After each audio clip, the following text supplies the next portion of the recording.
Tonight, we get to see two schools that embody that description. Two very similar styles, two storied programs, but one ticket to the Elite Eight. Number 10, Akron Zips meet head-on with the number 1 Wake Forest Demon Deacons in the sweetest of Sweet 16 matchups. Goosebumps, Sari. Welcome to Winston-Salem. I'm Ty Collins alongside Sari Rose, and I got to say, it's goosebumps. I mean, November is nuts, and exactly what I said last week, it's showing in the brackets, aren't they? Well, this will be a fantastic matchup against two teams that are trying to get to their 6th Final Four appearance, and you can see the bracket right there. Wake Forest had the early season or the first round bye and then was able to beat Colgate 2-0 at home. Akron had a little bit more of a difficult schedule. They had to take on Rider in the first round and then were able to revenge their early season loss to Syracuse by beating them 3-1. And of course, Akron, it's crazy how they've gotten your 2 canceled games. Amazing how they're finally here again after losing so many players. Well, they had a rough start to the season. They were missing a couple of players early on, but they've really caught their stride. They're on a 6-game winning streak, and we see here that Rider game that was 3-1 played in snow.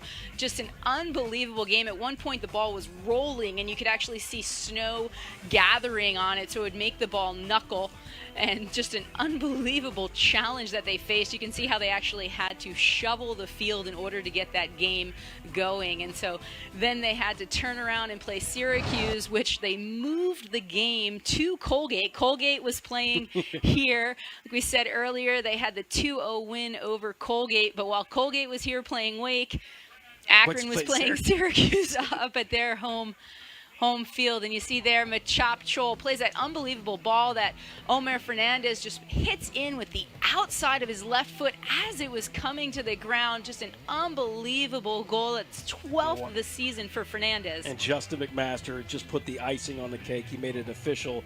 And I tell you what, that was a solid win for Wake Forest, a very defensive-minded Colgate. What is to get their ticket to the Elite Eight? Number 10, Akron versus number 1, Wake Forest. We got countdown coming up.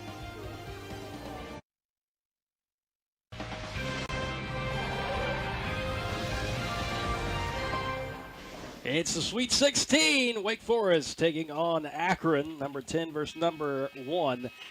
Akron lining up in that 4-2-3-1. They're going to start 5 freshmen, 1 sophomore. They had a lot of players leave unexpectedly last year, as well as also graduation. One of those being the number 1 draft pick and the MLS Super Draft. But Egbo is one you're going to be looking for up top, number 9. He's got 12 goals, just like Omer Fernandez, 15th in the nation on goals for Wake Forest.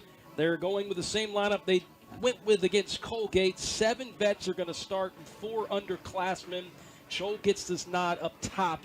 Fernandez right there with 12 goals, 6 assists. Watch him on the left, moving up and down and creating a lot of havoc for the back line of a lot of freshmen on the back line for Akron. They'll have their hands full with Omer Fernandez. Akron looking for their 12th consecutive NCAA appearance here this year, an 8th third-round appearance in the last 11 years. And a lot better weather tonight than what they have faced. You saw that 29 degrees in Akron where they took on Rider, and there was quarter-inch snowflakes, and then they went to Syracuse to actually take them on at Colgate because of field conditions. So they've been all over the place. They're finally settled down here in Winston-Salem, taking on top-ranked Wake Forest with a chance to move on to the NCAA tournament. Maryland, Indiana, and Michigan State have all punched their ticket. So we've got 5 slots left. And Kentucky, also punched their ticket. So 4 slots left to get to the Elite Eight. Maryland took down Duke last night 2-0. And here we go. Wake Forest in gold shirts and the black shorts. And Akron again with their white tops and white shorts. This is going to be fun, Sarah. What do you think?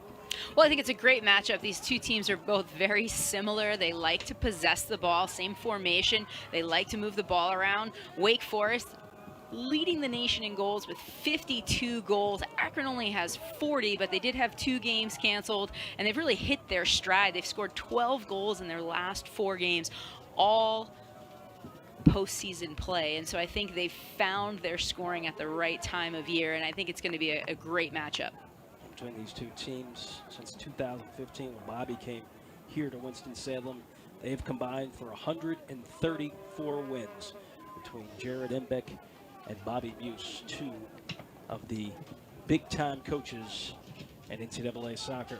There's the keys for Akron's attack here. Somewhat, they're going to have to use that defensive toughness and then control the attack. And there's at least a shot or a cross there, but Cassius Mundet able to stop it immediately. Well, and I think that's something that Akron's so used to doing. They are used to dominating their opponents for the most part, getting into the attack, and they've just got to be mindful of making sure that they do recover, because Wake is so quick in that transition. Now here's Wake's keys, Sari, and again, they've always said they just got to play their game, but what was one of the things that Bobby said he really wanted to focus on? Well, I think one of the things that Akron does is you're going to see the freshman Byros really likes to get in the middle and overload inside there, and so the midfield for Wake Forest offensively has to be on point tonight. Akron had a little bit of a chance trying to cross it.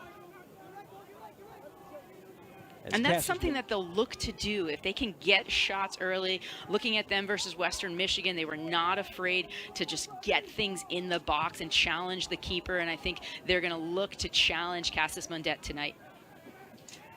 There's Ben Luke. There's a goalkeeper, about 7 feet tall, it looks like. He's about just a foot away from the crossbar, and that crossbar is 8 feet off the ground. So it's going to be quite a task to get it past the senior Ben Luke. As Akron trying to feel out Wake as they knock the ball around. Great set of skill by the freshman Carlo Rotaccio. And you see Wake Forest defensively, they're comfortable with the back line having to knock the ball around, and they pounce on it, and here's Fernandez in the box. And that's what we were expecting to see out of 1-6, as Fernandez made a nice run and tried to put it right there in front of the 6. And Akron trying to move it out. Morgan Hackworth, son of John Hackworth, very familiar with Wake Forest. Transferred from Syracuse and now to Akron, a very talented player he is for Jared Embick. And just a great ball. He was hoping that Zaris could get inside, but the freshman Marco Milanese is able to just clear that ball away. Here's Egbo getting loose in the middle. Run up against 2 Wake Forest defenders, and he'll switch sides and move to the left.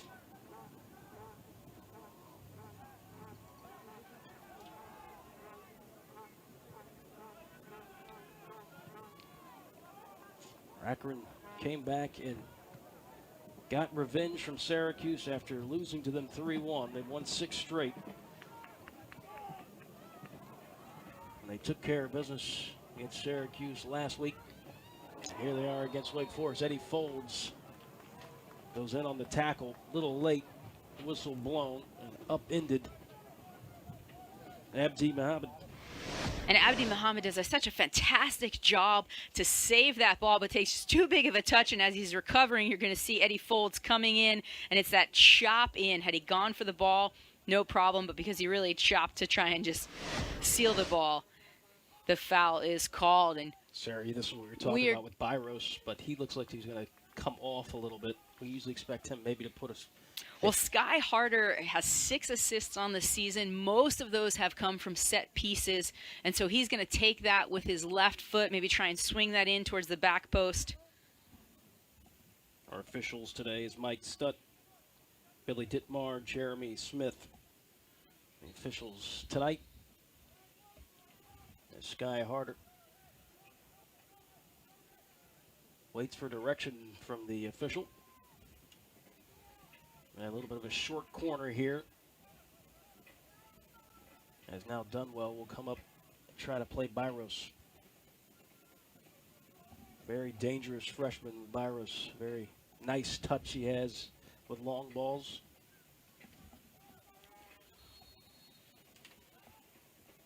Let's see what Akron can do here. That's off an Akron boot and out for a goal kick.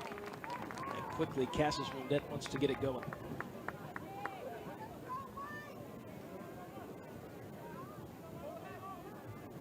Sam Raven, the captain. Shields back in the starting lineup again. Joey Desart.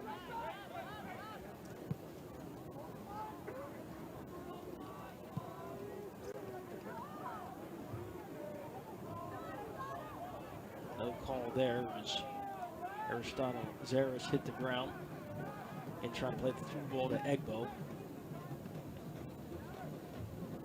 And it's cut out. And the movement by the Wake Forest midfield and also Machop Chol. And here we see that long ball played in, bypassing the midfield. And flag was up. Chol trying to time it. But not a bad idea. I see And that. there's that ball driven in and just goes off of number 4, Marco Milanese. Milanese got a foot in there, but he was able to sneak her at that near post.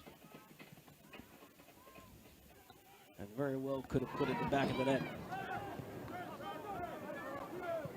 And Chol was just about a hair offside. Side referee had the flag up. Bruno Lapa, the junior, played Gadula over there to the right. I believe he got popped in the mouth. They'll call the foul on Wake.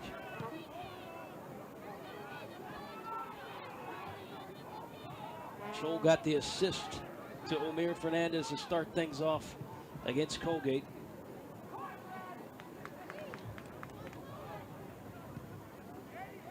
Now Wake Forest moving around the back again with Sam Raven.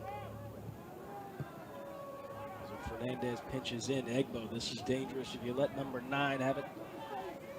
Dunwell knows all too well. Egbo still with it. Play his support. Lapa play the outlet pass to Gadula.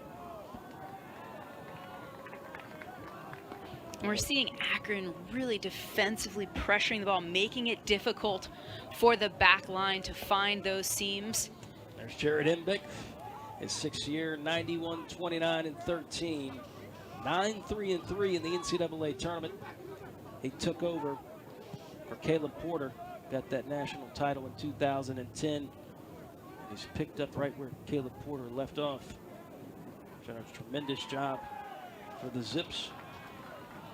He now finds himself here in the Sweet 16, where last year they got all the way to the College Cup and lost 2-0 to Stanford. Of course, that name Stanford haunts both of these teams because they are playing a little later against St. Mary's, or playing right now, actually. Try to peek in on that score. But right now, we're tied 0-0 here in Winston-Salem. Milanese will go out to the left again. Now Akron going to try the right side. Abdi Muhammad trying to keep it in bounds. And they'll call the foul on Fernandez. And I like this matchup that's going to be on Akron's right side with Abdi Mohammed and Omir Fernandez. Omir Fernandez is going to have to defend, and we see here just getting tangled up with Mohammed. But Abdi Mohammed was the transfer from Ohio State. He was a starting center midfielder for Ohio State last year. Coaching change, transfers in this year. He's got a goal and 4 assists, but he loves to get forward, and he's going to challenge that right side. Loves to get services in, and we see his pace. Now, his big thing is if he's getting forward, he's got to be mindful, because once Omir Fernandez gets the ball, he can take off like a bolt of lightning. And so Abdi's got to make sure he has that balance between attack and defend. Keep each other honest. The way they can move the ball and where they can get it up and down the field. Akron now with possession here in the midfield. Just played over 10 minutes. All zeros. 0 shots, 0 goals, 0 corners. 4 fouls total between the two. 3 on Wake Forest and 1 on Akron.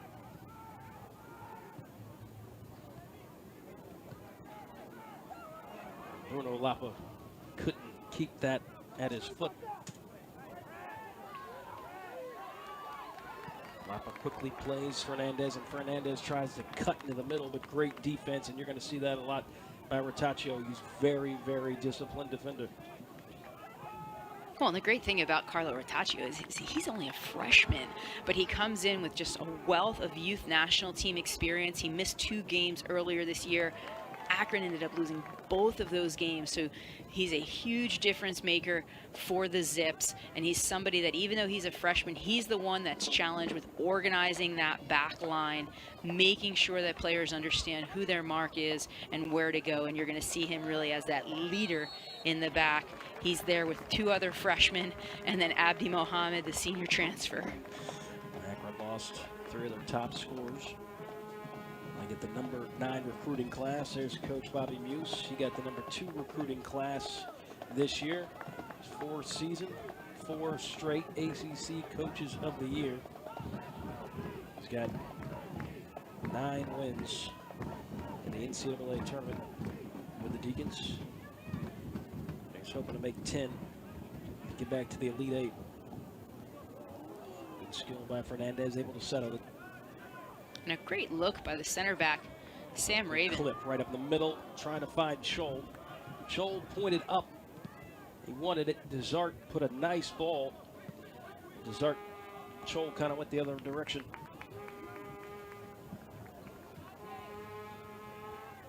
Raven moves up.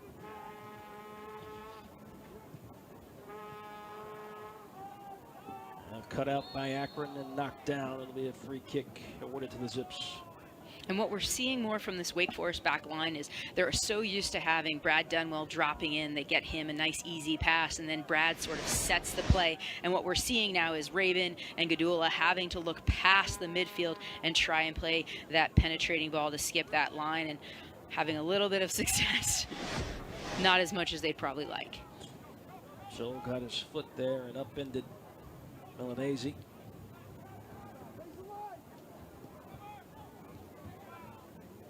Possession, I guess, with slight edge to Akron. Wake Forest still trying to knock the ball around.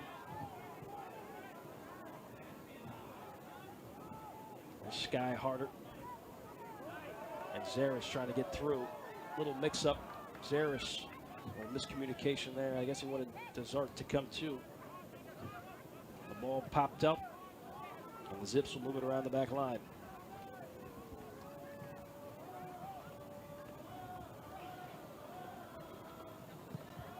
Toriega right in the middle. And you're seeing Egbo really having to drop back in the midfield to get the ball. He's getting the ball really in where a 10 should be getting the ball. But once again, they're not able to get him up high, and so versatility player. Beautiful ball right over the head and dropped right inside the 18. And we said Egbo's versatility. He can run onto balls with his speed, but he does like to drop back, get the ball. He can try and turn players and work with those underneath him to keep possession.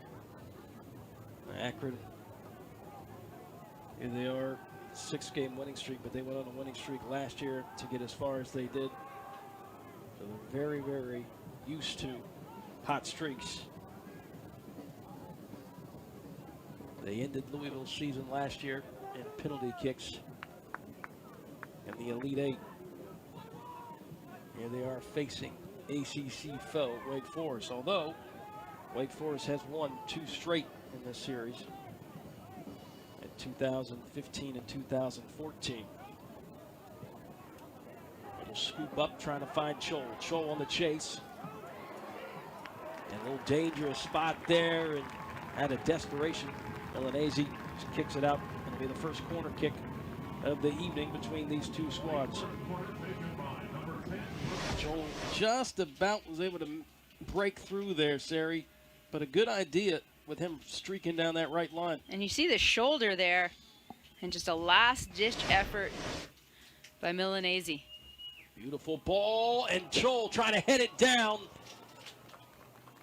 Chol timed that just right as he went up and headed it down, but just not enough pace on it And a great job of actually getting up and trying to head that down. A nice attacking header. Probably wanted to put that a little bit closer to the goal. A good chance for Wake Forest, but a 7-footer, just about 7 feet. Ben Luton was able to keep that away from going to the back of the net. Notre Dame and Virginia tied at 0-0. ACC matchup. Big Ten is represented well so far.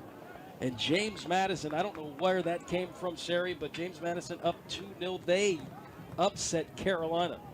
They have been on a tear this postseason. Upset High Point. High Point was 13th at the time. Came into High Point and just thumped them 3-0. And then you saw there Stanford, that game just starting, 0-0. Michigan State upset Georgetown 1-0. And then Indiana comes and ends Air Force's fantastic run with a 2-0 victory. And then there you have Maryland. That was last night. That was an incredible game. I mean, Maryland got things started with that beautiful scissor kick, top 10 Sports Center highlight. I think it was just too much for Duke to overcome. They went down at home to the Terps. A whistle blown. I'm not sure if they're going to call a holding on the jersey. Byros not happy with that call. Gadula was looking for an option, but comes back to support with Sam Raven.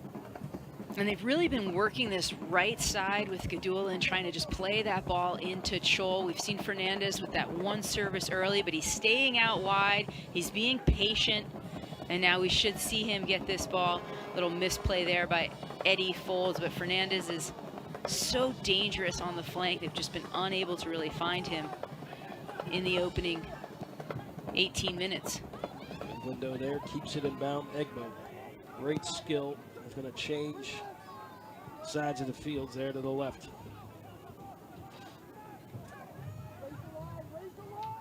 Akron has done a good job of shutting down the passing lanes for Wake Forest. It's right when they're trying to put a through ball. Akron sniffs it out. 26.5 to go in the first 45, and of course we're scoreless. Wake Forest with the only shot, and it was a header off a corner. And you see how high on this right side. He's not on the screen right now, but Abdi Muhammad is all the way up in Wake Forest back line. That's why Sky Harder had to get the ball back there. Akron really pressing their outside backs up. Switch fields again. This is dangerous. It's Zajac pushes it over to the right. Abdi Muhammad. Little 1-2, and he got loose inside the 18. Dangerous as it goes right across the mouth. And you can see Cassius Mundet upset because he saw that thing develop. And Muhammad, nice little give and go there, and then he just gets that ball all the way across. Good defending.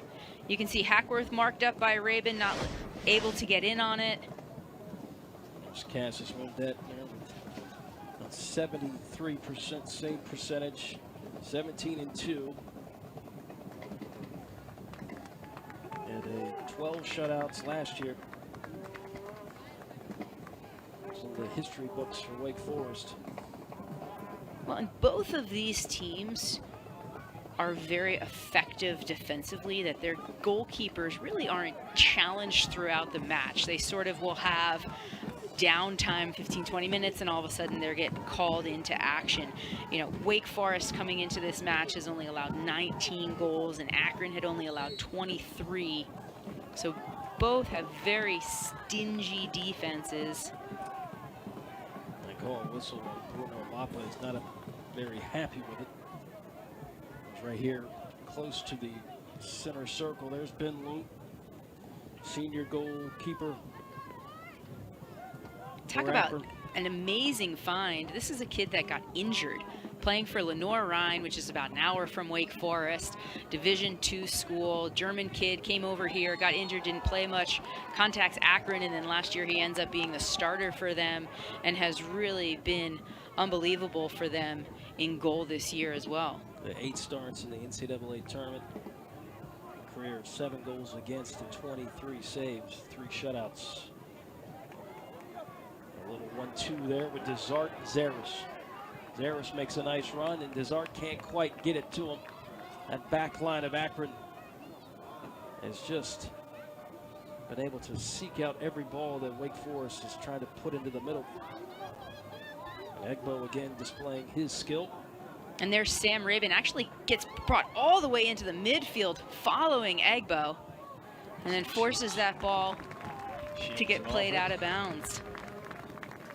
But it's interesting, you know, we talk about their center backs, that decision. If you've got their target player, if they check back, does somebody run with them, or do you let a midfielder pick them up?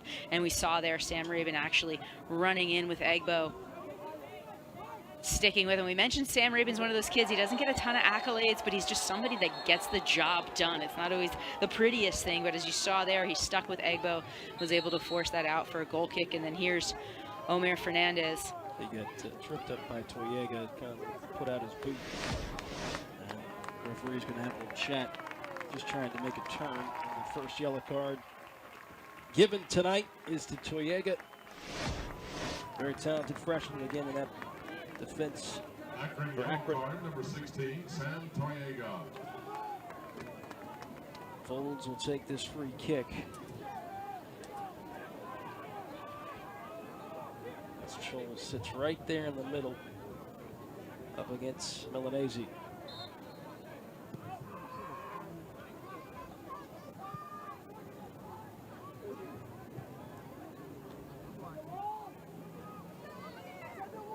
Fernandez coming close to this touchline. He's trying to signal to Rabin. Well, they'll go long, trying to find Scholl. And we've seen Wake Forest playing a little more direct than we have in games past, looking to try and bypass the midfield. Can they find Scholl running? You know, up to this time, we've seen them have so much possession that really they've got teams that are packing it in, and they're just looking to switch the point of attack, unbalanced teams, and find these little gaps. And really, Akron's been able to take it out of them this first half. Desart kind of lost the ball there. It was up in the air. James Madison now goes up 3-0 to Virginia Tech, the Battle of Virginia. And the Dukes, I don't know who put a nickel in them, but they have been on a tear. Upset North Carolina, upset High Point. Now they're way ahead of Virginia Tech, which would also be considered an upset. Dunwell just trying to place it into the 18. And the Shields all the way up. Gets upended by Egbo. And I think just Egbo was just trying to brace himself, but had to use the Shields cushion there to break his fall. And Coach Embick said that David Egbo was going to be the player to watch, and you see just not a blatant foul there, almost like got tangled up. But he's a kid that's come on strong for the Zips this year. Last year, he had only had a goal and 4 assists. This year, he has 12 goals and 4 assists on the season, including 6 game winners. He's 5th in the country in game winners. Zaris looks shaken up there as he's still on the ground when Akron continues. And Zaris is a tough kid. One of the things we love about Aristotle Zaris is the fact that he does bring that strength and kind of physicality to the game for Wake Forest. So if he's on the ground, we know it must have been a hard hit. Just came in and kind of caught the shoulder, it looks like, of Morgan Hackworth. Not sure if see that again. Oh, did it hit his head? Oh, they collided with heads, which, I don't know, it's like right, so I think it's chest. And Aristotle Zaris, you know, we talk about the freshmen on Akron, but Wake Forest has just done an amazing job with this #2 class. Aristotle Zaris, who started midway through the season, he's got 5 goals and 5 assists. Really comes in, he was coming in off of the bench, and now he comes in, starts for them, and just does. He's got a certain flair, he's got a little bit of chip on his shoulder, really creates things for the Deeks. I asked him if he was surprised that he was in the starting lineup as a freshman. Of course, he said he has high expectations of himself. But here he is in the starting lineup for Wake Forest. There's the Zips history, 30, 26, and 9, and then 5 College Cup appearances. And won that national championship against Louisville, which Ken Lola coached Akron, left and went to Louisville. They faced off for the title in Akron with Caleb Porter, who now coaches Portland. Brought the title to Akron, and that's why they got their star on their jersey. Wake Forest has 1 star as well. They won theirs in 2007. And we're about 25 minutes into this match. Neither team has gone to the bench. We know that Wake Forest likes to make some changes up top as well. Akron likes to make some changes in the midfield, but here, misplayed ball. Fernandez jumps on it. Lapa, he's got some time. Lapa moving around the perimeter a little bit as Desart trying to move back too a little bit, looking for somebody. And folds. Continue to push it back. Folds again, creeps up, as he likes to do. Lapa. Little scoop there, trying to connect with Lapa inside the 18. Akron wants a handball. They're not going to get it. Zaris calling for it on that far right. Here's Gadula, then plays Zaris. Zaris, the freshman, slotting it to Chol. Chol with a good rip and can't get past the wingspan of Luke. That was a rip, Sarian, right inside the 18. All hats off to Luke on that save. Chol has 2 shots so far.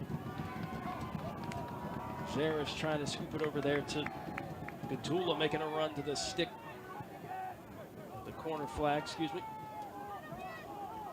Abdi Muhammad now. Transfer from Ohio State. Play it to Egbo. Beautiful display here. Great turn there. And that appears to be Gadula down there. See that shot by Chol. I mean, that is a wicked And look shot. at Chol's run. You see that space, a good run, nice touch. Gets his head up, puts it right at Lund, but such a powerful strike. And you see those big paws of the keeper get up. That's exactly what you want in the net. Someone that size with that wingspan. And he couldn't catch that because that had some firepower behind it. But he did keep it from going past the line for a goal. And here we're under 20 minutes here in the first half. 0-0 our score. Akron still trying to find a shot. Can they get one here? DeShields goes up against Egbo. No call. They'll say play on. A little shoulder to shoulder there, and DeShields able to take Egbo down on that. As this game starts to get exciting. Well, and Wake Forest's backline has got to be cleaner with that pass into the middle. We see just a little bit off pace, a little bit too far in front, and the Zips are just pouncing on it. Here comes Lapa. He looked over to the left, but Fernandez moved into the middle. Here's Zaris using his skill, trying to get through. And you see Joey Desart even getting in there as Fernandez cuts in the middle. Desart coming out wide. Not necessarily somebody you see taking players out on the wing, but he does have skill, and we'll see what he does against Mohammed. Desart going up against 2, and he plays it right off him for another corner kick. 2 corner kicks now for Wake Forest. It's interesting, both of these teams create a ton of opportunities in the final third, get a number of corner kicks. Akron second in the nation with corner kicks per game, but neither team is super successful with these opportunities. Here's a corner kick, and here we go. I like that. Get Fernandez the ball. He's so crafty on the ball and his ability to turn players. Lapa again, not allow him too much space, and ricochets off Fernandez. Zaris steps to, watch out Zaris, here he comes. Fernandez slips through, but it's too much. It goes out of bounds for a goal kick. And you talk about the freshman defensively for Akron, freshman for Wake Forest. Zaris just so good on the ball, so smart. A little too much weight on that for the sophomore Fernandez. But he could feel it there, right? Great idea there. You could feel it just a little bit too much heavy on the touch, but impressive to see the freshman Zaris stepping up and playing like a vet. And Machop Chol is subbed out of the game, and Justin McMaster, that had the second goal in that Colgate victory last week, comes in up top. What a luxury to have. Bring in Chol, bring in someone that scores 5 goals, 6 goals on the season. There's a good ball right there. Zips moving into the 18. Slide tackle by Gadula, very dangerous. They say play on. And Raven gets tripped up. They point the direction for a free kick, and Egbo gets a yellow card as he's not happy. Well, and you see here, Gadula just gets caught out of position, comes back, and he had all ball there. Just takes out. So he gets the ball on it and then just trips up, which is why there was the no call, but they definitely thought that Joga Pacheca should have the call. Looks like he came down awkwardly. He was holding his neck. It looks like he's actually bleeding now.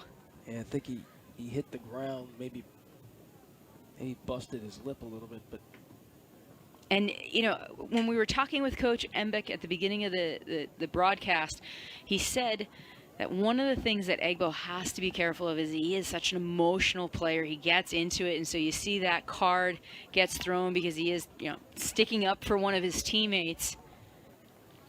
But now Embeck looking to have to make a sub, and we hope that number 14, Joga Pacheco. Yeah, Pacheco should be okay, hopefully. But Kase comes into the game, a 5th year. Izana Kase, who has plenty of appearances, too. 9 appearances in the NCAA tournament. And I think there's a trip up, and Egbo's upset that Wake Forest gets the call and Akron does not. In that particular case, with Gadula kind of having to chase back and make a slide tackle like that, he did get ball. But when you got, you could see Pacheco with a cut on his forehead. He just got tangled up and almost tumbled. Like when you would go skiing and you just hit it and just get tumbled up, get knocked everywhere. And so we hope that he is okay. Pacheco is a kid who comes off of the bench, but he's got 5 goals, and 2 assists, including a game winner for the Zips. And so they'll patch him up and look to see if they can't get him back in. 12 fouls for Akron and 5 on Wake Forest.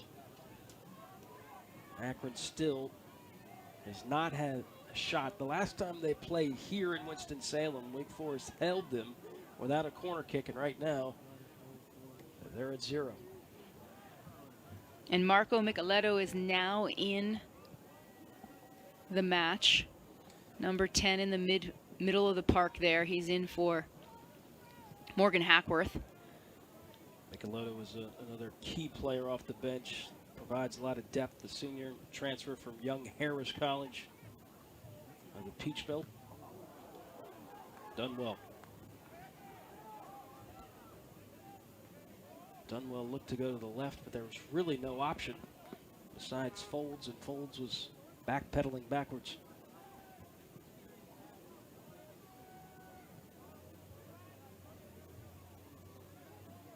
Harris getting pushed all the way to the back. They won't let him turn. Gadula, I guess, trying to do a 1-2 with Zaris, and that doesn't work. Zips move it down here, get possession back in the midfield. Byros.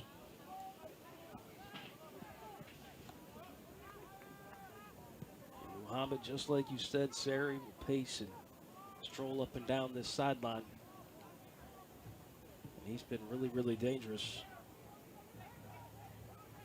Create a lot of opportunities for Akron. Bertaccio will then play Abdi Muhammad. Well, we mentioned the fact that both of these teams graduated or had a number of players leave into the draft or homegrown players for the MLS and just having to replace it. And Abdi Mohamed's a kid that's normally a center midfielder didn't have a spot, trying to get him in, needed somebody else in the back line, and so he's emerged as the right back for this team. And here's Byros, and again, another freshman who's done fantastic for the Zips this season. But both teams having to toy a little bit with their lineups and get the right mix. Abdi Muhammad again, able to settle it. Fernandez came over to challenge him. Flag is up. And I'm not sure if they're going to call out a throw-in or a foul on call throw-in. Oh, you're right, sir. It's a free kick. I apologize. Fernandez immediately wants to run up on Abdi Muhammad. Looking at the foul count, Akron's already had 13 and Wake only 5. A little too high for Fernandez. Abdi Muhammad right back with it. Byros, oh, beautiful play again. Right down the right side. Here's a good chance for a shot. Kasai comes Kasai in, just can't get anything on it. But it is played off of the back of Wake Forest, and so now another corner kick for the Zips. Bouncing ball, actually really didn't get much on it. And then that second opportunity off of Sam Rabin. And so Byros is going to take that kick on that side with his right foot, try and swing it in. Wake Forest here lined up. They're watching Kasai. Here's the corner and a good block and almost headed in as it bounced around. 2 opportunities and none go in. Sam Toyega about placed that header in the back of the net, but hats off to Cassius Mundet. Well, you see, he kind of got caught cheating out a little bit and then had to drop and try and make sure he sort of hit that out with 2 hands instead of didn't have enough power to kind of punch it over. But it was a good effort there by the Wake goalkeeper to keep it out of the goal. That was too close for comfort if you're Wake Forest. Cassius Mundet, not that tall, to completely leap up, keep that away. Well, he started to step to it, and then he had to kind of back step, and so didn't really have much power when he was going back, and so had to just kind of slap it out as opposed to tip it over. Just like that, Akron now leads in the shot department with 4, Wake Forest with 3, and some substitutions for both teams. Christian Liu Young comes in. Parente, the freshman, in for Wake Forest, as well as the freshman Kobe Carr. We saw this quite a few times using the freshman. Well, and Isaiah Parente is another kid. He comes in off of the bench, only a freshman. He had an assist last game. He's got a goal and 8 assists on the season, so really makes an impact with the minutes he gets.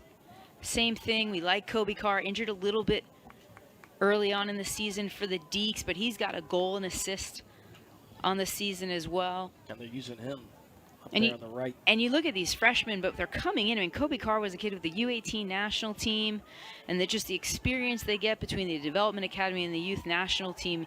You know, they have tons of games under their belt by the time they get to these universities, and high-level games at that. Coach Muse going with some speed there with Carr, and of course McMaster, who checked in. Gadula challenged by 2 Akron players, a whistle blown, and I believe they'll call a free kick for Wake Forest. Akron probably had the best looking chance between these 2 teams so far. If it wasn't for Cassius Mundet's instincts. Whistle blown and point in the direction for Wake Forest. So again, let's see, Desart. And Carlo Rotaccio, the freshman, is just trying to organize that team. He's screaming in the back line.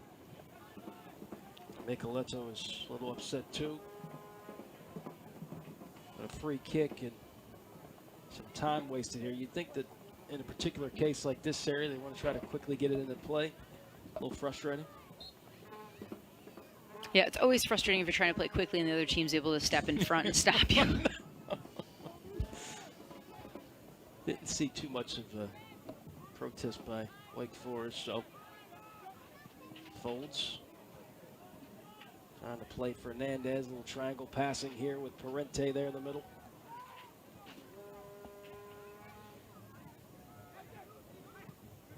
And again, the pressure by Akron has been top-notch, not allowing Wake Forest to get comfortable. Nicoletto, a little pressure here, trying to put it on Folds, and Folds is going to go with a long ball.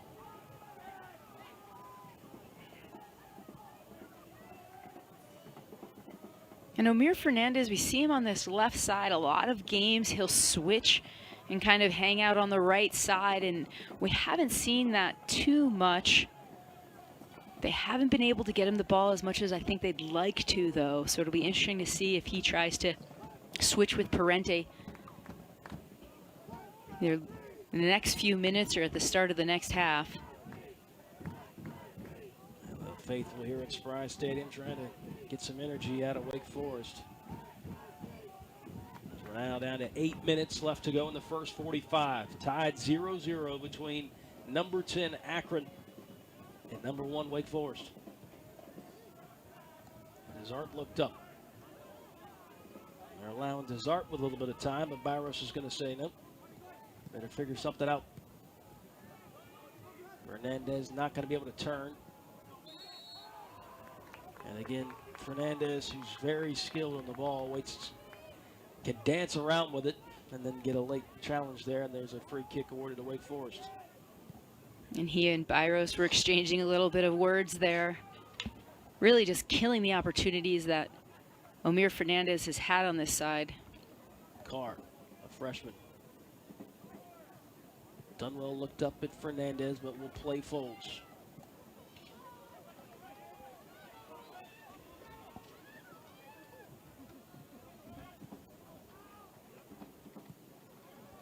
McMaster right there in the middle.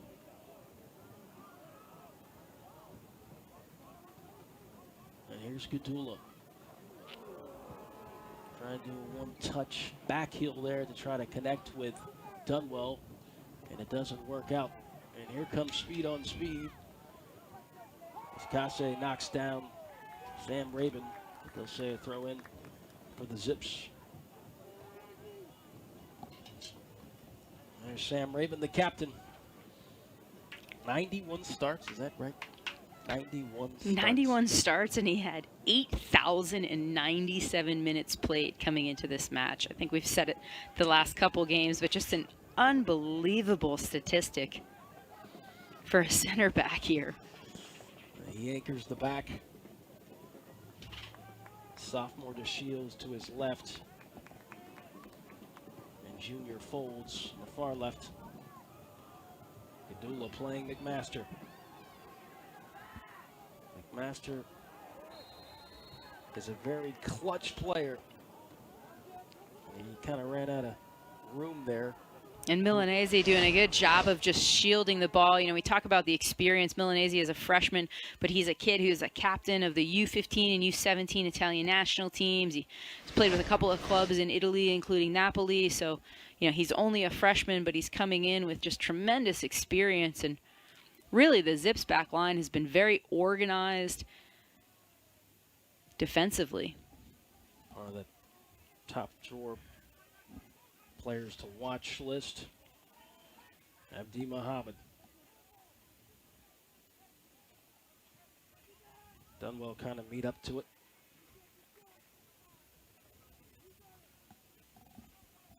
Five minutes to go in the first 45. 0-0.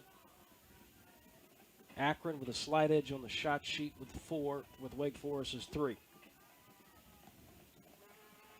Use Lunt, and Wake Forest will back off the pressure.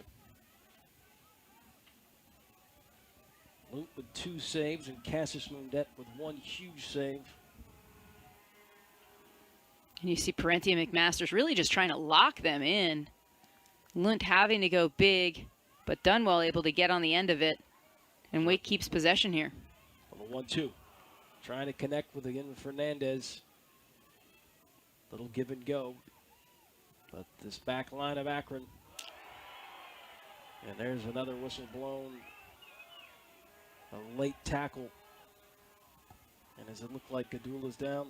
Yeah, and that will be a card on number 21, Christian Liu Young, the redshirt junior for Akron. Got in a couple minutes on the NCAA tournament. Checked in tonight. Comes in and gets all leg. Just try to time it, but I mean, would you say it's necessary, or is it just one of those? He had already taken a big touch, and he was sliding when that ball was out. Look at that. It's 17 fouls for Akron, 6 for Wake Forest. We knew this was going to be a good technical match, but really physically, Coach Embick talked about his team's toughness, making sure they're mentally and physically tough, and we see them not backing down. But Wake Forest. Parente, and he swatted it away by Luke. Just swatted it away. It looked like a hook coming out of nowhere to knock that away. Unbelievable. And when you have got a keeper that big, he tried to go over top instead of just going low, and not sure if he had another option, but Lunt just I mean, that looked literally like, two-hand swatted that ball down like he was Tim Duncan. Yes, that was definitely a block party there. Impressive. I just saw this streak of white, which was his gloves, and he just slapped it down.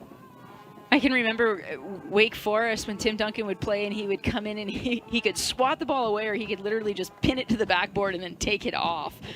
And Lunt just gets both paws up over that. It's almost unfair to see his size in there and his wingspan. That's just impressive. Oh, creative move right there to Micheletto by Abdi Mohammed. Just look at this chemistry of this team. We lost a lot. Abdi Mohammed, the transfer from Ohio State, linking up with a senior transfer from Young Harris, Micheletto. And great effort. You see Desart just flicks that in, and there's Parente, and he tried to find Fernandez. He actually looked like he was trying to bend that ball away, but because he played it up in the air, Lunt just able to knock it down. That 9 times out of 10, Sarah, that's going to be in the back of the net, but that goalkeeper like Lunt was able to knock that down. Very impressive. Lunt now with 3 saves on the night, here with 2 minutes left to go in the first half. Gadul is up, looks okay as he got upended earlier.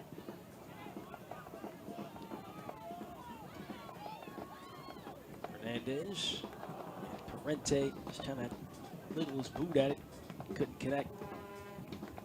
And Wake Forest has gotten some dangerous opportunities, just haven't been able to finish inside of the box, but we've seen them create a few opportunities this half by just playing those little balls through the middle, finding those runners.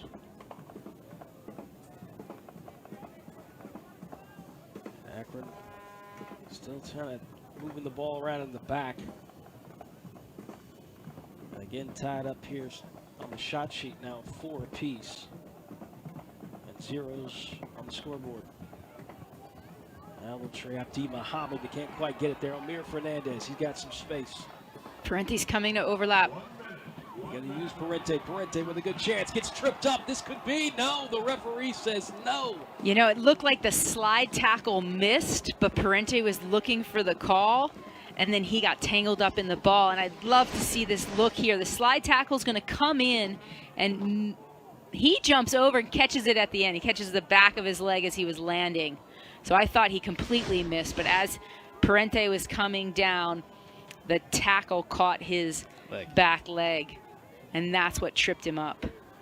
So not sure that was a good no call right there.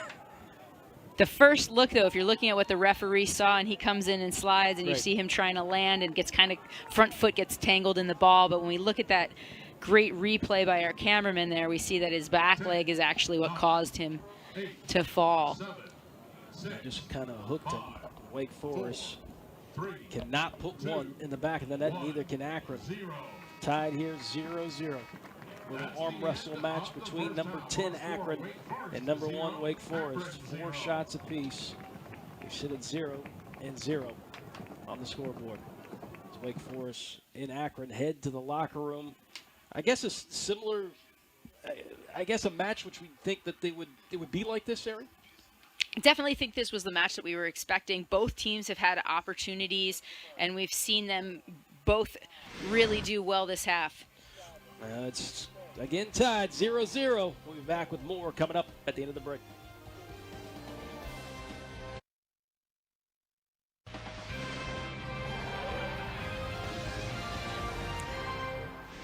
Welcome back to Winston-Salem in halftime here. 0-0, number 10 Akron and number 1 Wake Forest locked up here at 0-0 here at Spry Stadium. And along with Sari Rose, as usual. Sari, it's been a crazy tournament. I know we talked about how nuts it is. March has its madness, but November has been nuts, especially in the second round with how many upsets. I mean, North Carolina and Louisville both getting upset is pretty remarkable. Well, JMU, we thought when they went down to High Point and upset them 3-0, it was maybe the weather, but they have been on a tear, and you see their top seeds going through. The national seeds went 10-5-1 in the second round.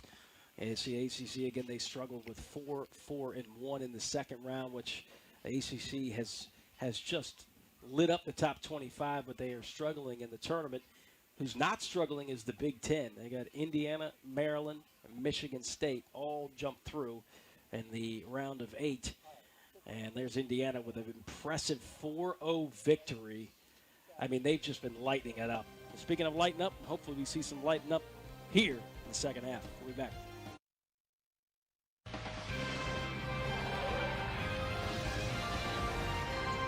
It's the Sweet 16 here in Winston-Salem, and it's 0-0 between number 10 Akron and number 1 Wake Forest.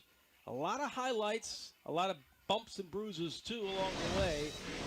Let's take a look at it, Sari. Well, we see there were 19 fouls by Akron in this first half and 6 by Wake Forest. And here is just a compilation of some of them. Michael DeShields comes in and Egbo just gets tangled up with him. And then Zaris gets knocked, hits the shoulder of Hackworth. But this one to Pacheco had to leave the match. He had a cut on his head. And now we see some of the scoring opportunities. Great effort here by Akron, and Casas Mundet having to get up to try and make that save. And then here you see Lunt just stays huge and bats that ball away as Parente was trying to get the ball to Fernandez. And Mayor was making a nice run too. He was right there, but Lunt said not tonight. There's our stats. Wake Forest and Akron tied on the scoreboard, as well as the shot sheet, 4 apiece. 1 on goal for the Zips, 3 for Wake Forest.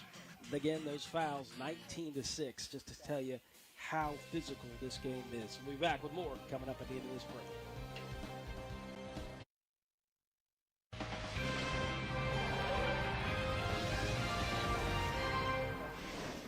15 schools, 1 network.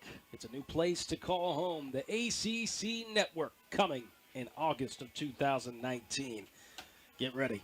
Not too long from now, it'll be the ACC Network in full launch.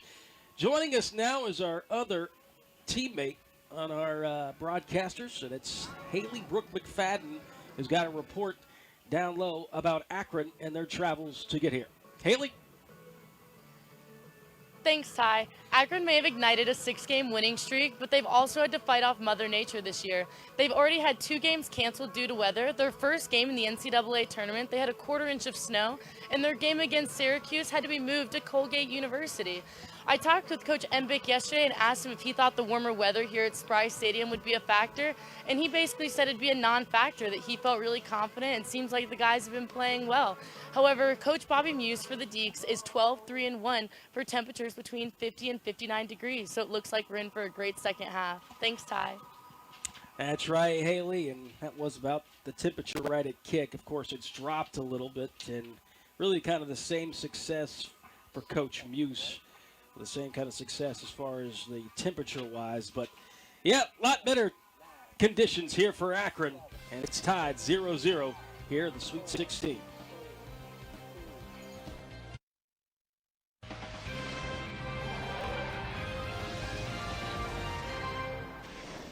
All right, temperature now 49 degrees. And going back to what Coach Muse has done, he's 9-2-1 at 49 and below, so not much of a change.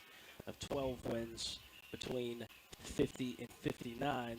It was about 52 degrees at kickoff. And there's the scores of what we got headed maybe to the Elite Eight. Obviously, there's James Madison, who is made it official. They are into the Elite Eight. Indiana into the Elite Eight. Duke upended by Maryland 2-0. And we'll get an eye, of course, on the the St. Mary's game, which I believe is in overtime right now. A lot, I know they don't want to say it, but both of these teams have their eye somewhat on that game, what you say, Sari, but we'll keep an eye on that one. But so far, the Big Ten has really showed up here in November soccer as Wake Forest 2007 national champions. They beat a team from Ohio State, to win it. They're trying to get back. They went there in 2016 and got beaten penalty kicks to Stanford. It's Cassius Mundet with a clutch save, and Lute with clutch saves, plural. And we're set to go here for act number 2 with a ticket to the Elite Eight at stake. And you see Wake Forest coming in, has not changed their back line, but we've got Aristotle Zaris back in on the right. Parente is in the middle for Lapa. Omer Fernandez back on the left, and Machapachol back up top for the Deeks. Looked like Egbo stepped on the Shield's toes, which kind of cold weather. Not as cold as what Akron has seen, but that's going to hurt. And it's interesting to see Parente starting here in the second half. And Lapa on the bench. Abdi Mohammed to Egbo. Egbo slotting it in. There's a goal for Akron, straight out the gate. And that and is Marcel Zajac with the goal. 51 seconds into the half. See how that develops. Zajac was right there at the right time. Egbo slotted it right there, and Gadula lost his man. And Zajac, who has been on fire for the Akron Zips, again registers another goal. And it makes it 1-0 here early in the second half, just like that. And not sure if Logan Gadula was concerned about Morgan Hackworth, but Marcel Zajac was left wide open in front of the net, and the streaming Logan Gadula could not do much to get back into that space. And the Zips get that goal. Akron. They have scored 25 goals now in the second half. It's 25 of the 41 goals this season have been second half goals, and now the Wake Forest crowd coming alive, chanting and cheering. Gadula moving down the right line. Going up against Paul Hernandez. Paul Hernandez shoves him down, and Gadula not happy with it. And Paul Hernandez not happy with it. And he's shocked he also gets a yellow card. Gadula making a nice run. And you see a little bit of a battle. He gets the shoulder in there, and then the two of them are just, but yeah, they're going at it. But Hernandez clearly had both hands outstretched on Gadula. And so now can Wake Forest take advantage of this free kick? This will be again like a short corner. And Parente's behind it, as well as Omer Fernandez. Scholl getting ready for it. Now had a goal off a corner kick. And now they're down 1-0 to Akron here early in the second half. Can they level this thing up?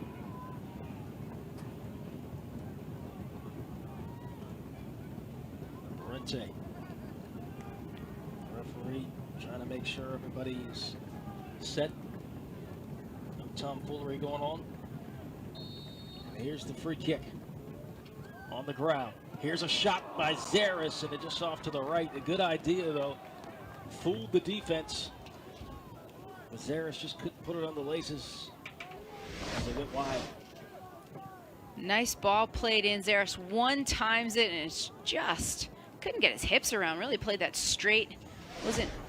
Didn't have his body facing the goal, and the ball just went right out wide. Zart looking up. Play his partner. Dunwell to the left. 20 fouls on Akron, 6 on Wake Forest. And Wake Forest down 1-0. As Zajac put it in the back of the net, making it 1-0.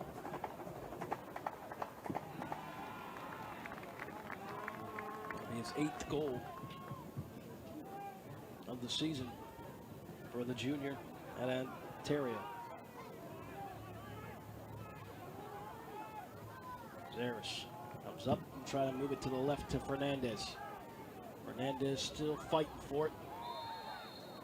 Whistle blown, they'll call it on Fernandez. It goes hard on the back line again. That was Rotaccio who hit the ground.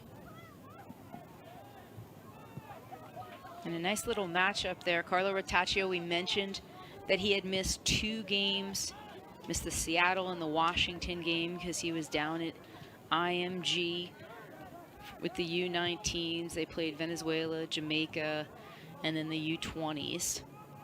Talked about the fact that when he's not there, the Zips do struggle. But he's here tonight, and you see him constantly has his arm up, directing players, making sure they're organized, head on a swivel, very aware of everything around him. Now Parente to Dunwell. Gadula inching his way up to the attacking third.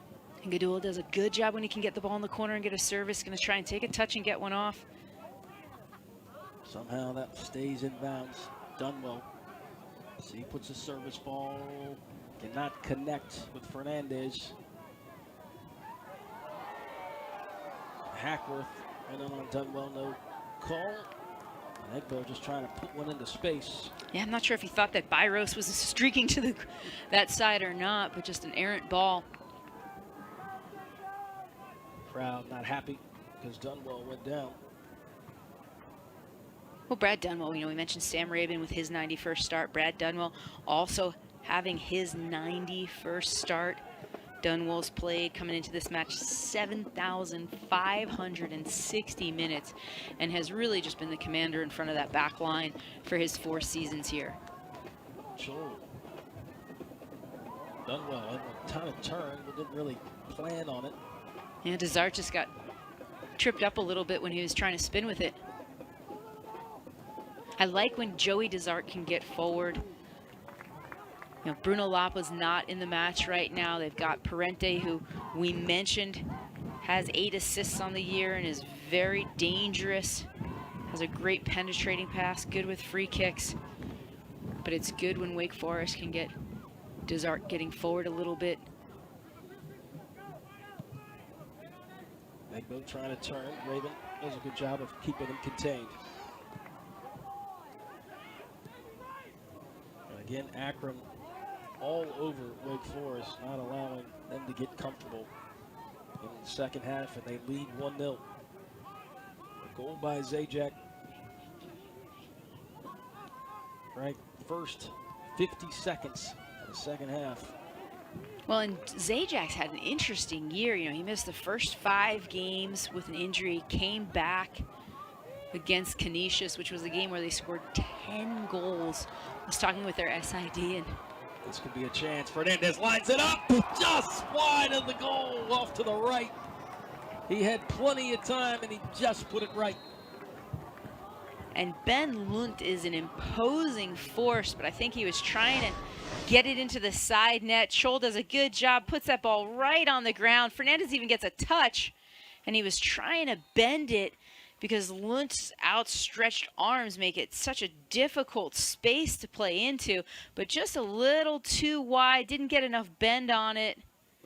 And it's wide of the goal there, but an excellent opportunity for Wake Forest. Eddie Folds goes out. Holland Rula, another part of this freshman class, in.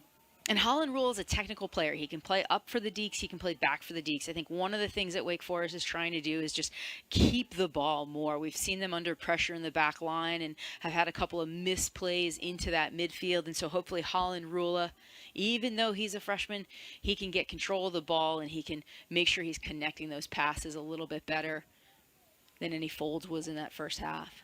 Rula on the left. This will be off, I believe, Abdi Muhammad.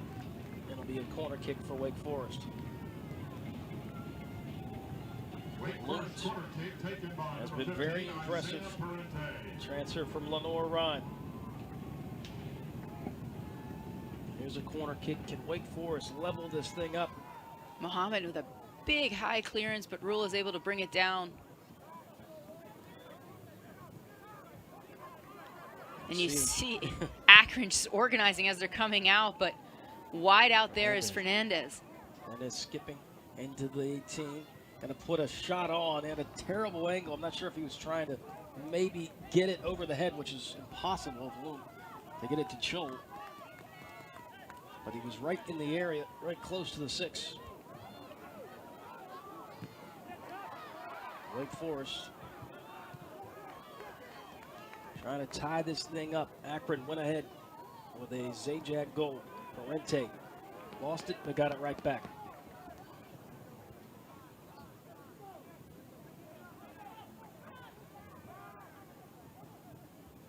Fernandez trying to move it around, but lost the handle on it. And another misplay there, trying to connect with Dunwell. Zajac, the goal scorer, comes out with it. Possession back to Akron. They move it around the back. And we see Marco Milanese did not start this half. In for them is number 28, Dian Akibe. Akron and cut that out and move it back. They'll plan their attack.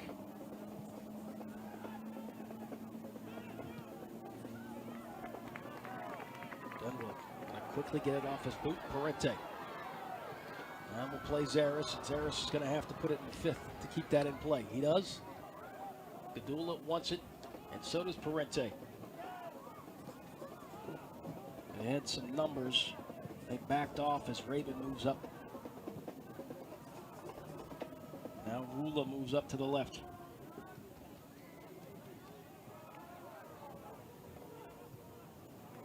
Fernandez down the left flank.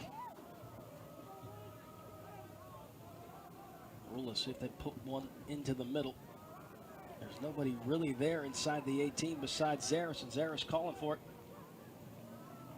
Desart. They can't get over the boot on this back line. It's Zajac.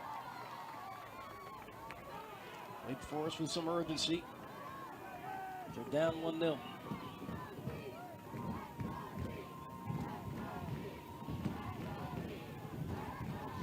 Fernandez lost it.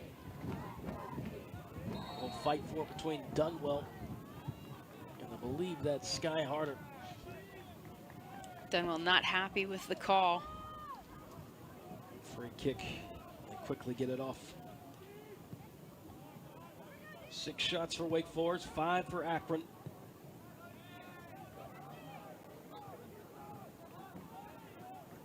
And a goal to start off the second half by Marcel Zajac.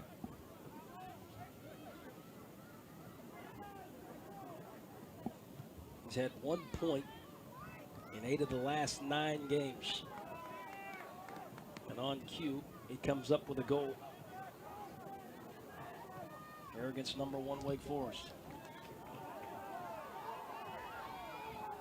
Gadula getting into the offensive status right there at the attacking third. Zaris trying to slip it in to Chol. Great idea. I just don't think Chol was looking for it. Chol zigged when he should have zagged. They're throwing for Wake Forest.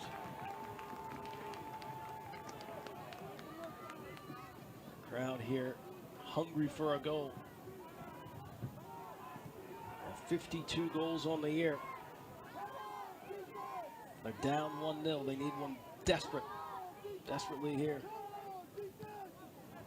Well, and there's still a lot of time, and given the fact that Wake Forest is a team of prolific goal scorers, they have a number of players that can get on the board. It's just a matter of seizing that opportunity. You know they're going to get some more chances, but can they take advantage of it? And you see Fernandez, just putting one on there. Yeah, not exactly the pace we see Fernandez hit it from there, but at least testing the keeper.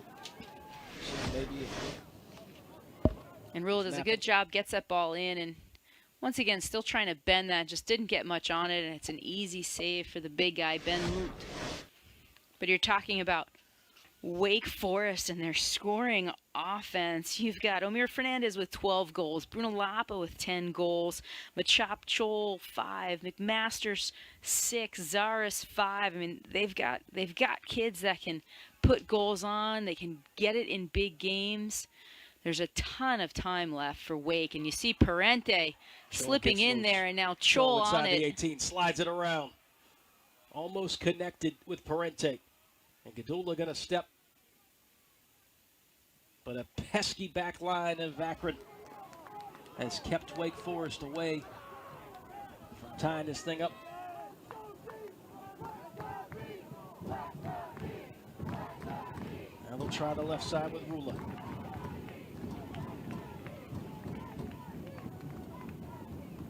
Kind of looking for an option. The Shields play the captain Dunwell, and Dunwell going long for Gadula. Gadula, the senior out of Connecticut, going up against Zajac, and he gets through somehow. I think he was surprised himself. Hackworth goes down. It'll be a throw-in for Wake Forest. Hackworth won the call. We have some substitutions from both squads. If Akron makes a change, and I believe you'll see the transfer from St. John's come in. Daniel Strachan for Akron, the sophomore, and then Alistair Johnston. He's the transfer from St. John's. Well, and Strachan's I haven't seen him though. Really have use there. His chump checks in. Yeah, and Strachan's a kid that comes in, he can be in the back line, he can be in the midfield. He offers a tremendous defensive pressure, which is why we're seeing him get subbed in here as Egbo takes out Parente. To get Reckless. Reckless just putting out his boot. I don't know. I mean, it's aggressive, but at the same time, let's check this out again. Basically, he just comes in, and because it's from behind. And yeah, he's sitting on a yellow. You think he'd be a little bit more cautious, but Akron is making their presence known to this Wake Forest team, and they're up 1-0. 21 fouls on the Zips, 8 for Wake Forest. Under 30 to go, and Akron leads 1-0. Can Wake Forest level it up? Here's a curling ball and almost a header by DeShields. And that's Carlo Rotaccio, who just gets it up and out for the Zips. Zips able to get possession. Here's Egbo on the right side. Egbo skips through to the middle. Trying to play Zajac. He said trying to play Paul Hernandez. Maybe he was pointing Hernandez spot.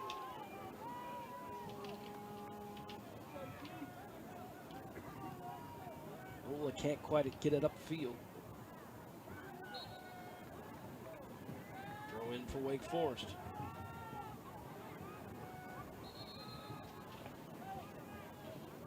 The goal by Zajac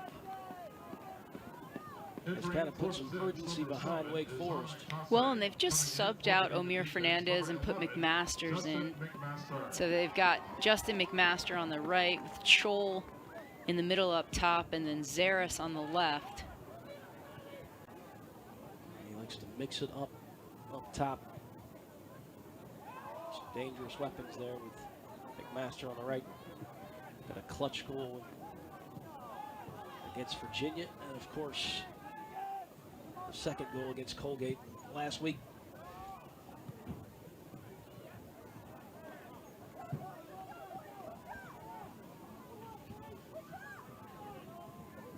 Joel trying to put one through. That'll be out of bounds, and they're going to say goal kick for Ben Luke.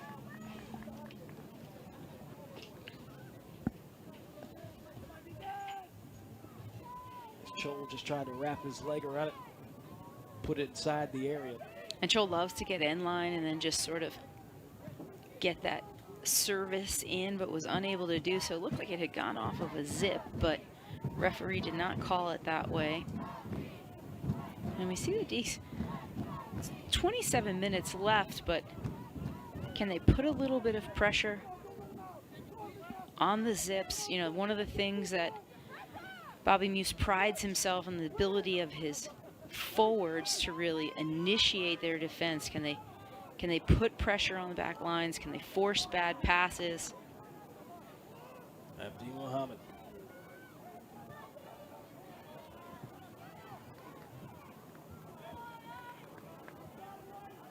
Played Hackworth. Wake Forest comes out with it. Forest quickly moving up the field. Zaris, the freshman. Great defense again by Akron. Will go out of bounds for a throw-in. And again, that was Rotaccio.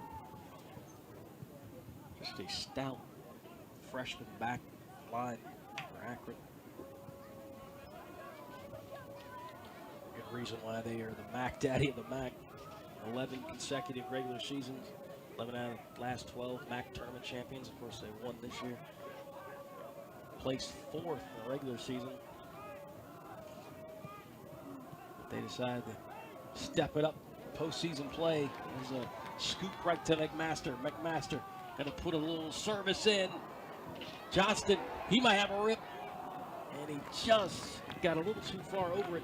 Yeah, he was trying to get over to keep it low and just didn't get a good hit on it at all right there. It was the right idea. He didn't want to get it leaning back. McMaster puts it in. It's cleared away, and as it's bouncing in, he's really trying to drive it low, but way wide of the goal there.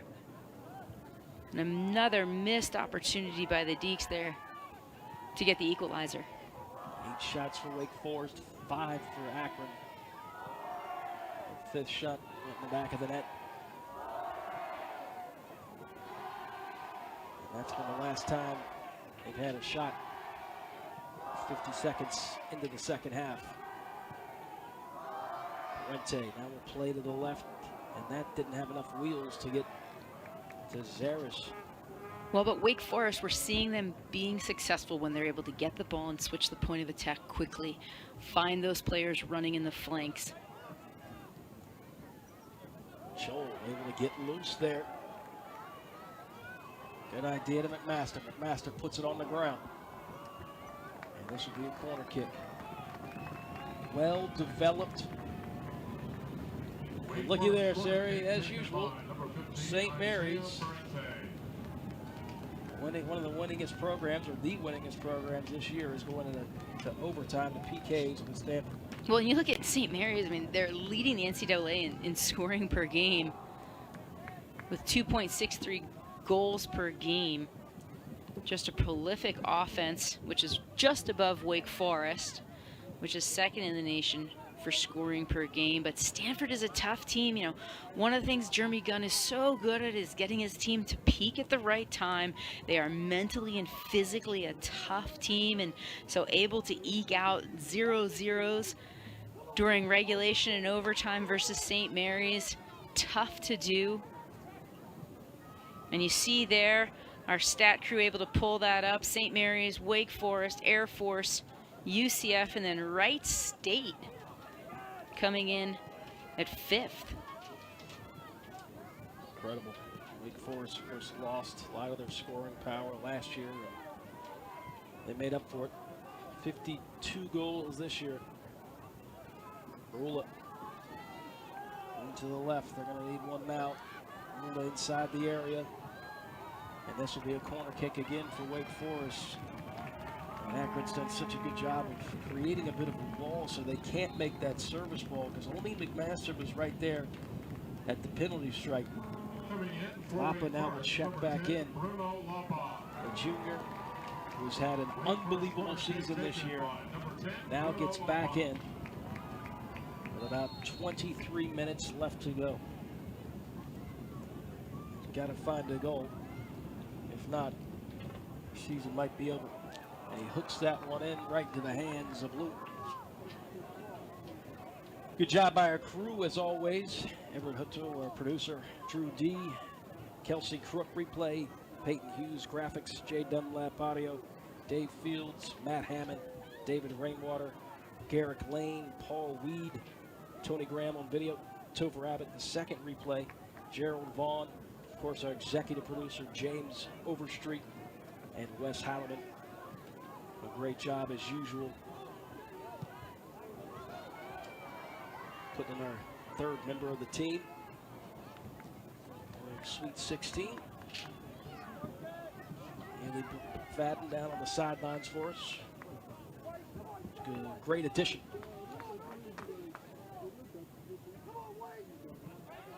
Wake Forest trying to add to their resume, but looks like Akron is holding on to a 1-0 lead. 9 shots for Wake Forest, 5 for Akron. Akron's averaged about 21 shots in their 2 NCAA tournament games. Lining it up. And that had some whistle behind it. A little too high. That was Alistair Johnston. And the stat sheet in the first half, Chol had 2 shots. Was leading Wake Forest in the shot category. Of course, we saw that header he put down. And then Kase came off the bench for Akron, and he had 2. So 2 of their 4 shots going into break was by Kase, the 5th-year student. Well, and both of these teams have depth that they are not necessarily looking at their leading scorer to put them up, but they have a number of different weapons. And here you see McMaster with tremendous speed, one-on-one with the keeper. McMaster trying to slip it through Luke, and he had Zaris right there to the left. Luke just kind of smothered it. Well, and Luke does a good job of just staying big and keeping his feet. And McMaster, he's looking like he's trying to play it maybe wide to that corner, but was not able to get it wide, and it ends up with a fairly simple save there for Ben Lunt. If it was maybe a little bit more on the ground, then it's harder, have to kick his legs out to make that save, but kind of right in where he can kind of collapse on it. And so Lunt able to come up big for the Zips, keep them in the game, keep them with the lead. 11 shots for Wake Forest. McMaster had Zaris right there. Just surprised he didn't take. And you're right on there, Ty. You know, given his angle and what that goalkeeper can cover, much smarter play to try and play it across and find your partner there to get the goal. But Wake is creating opportunities. They just have to be better with those finishes and being smarter on the ball there. So a lot of that in the Colgate game. They had many of opportunities, and they just wouldn't shoot the ball, really. Just tiptoeing around the 18. This time they had a shot, but it was just not in the right direction. Padula trying to lay it off to McMaster. It's tangled up with Paul Hernandez. Zajac will play it back. There's Kase.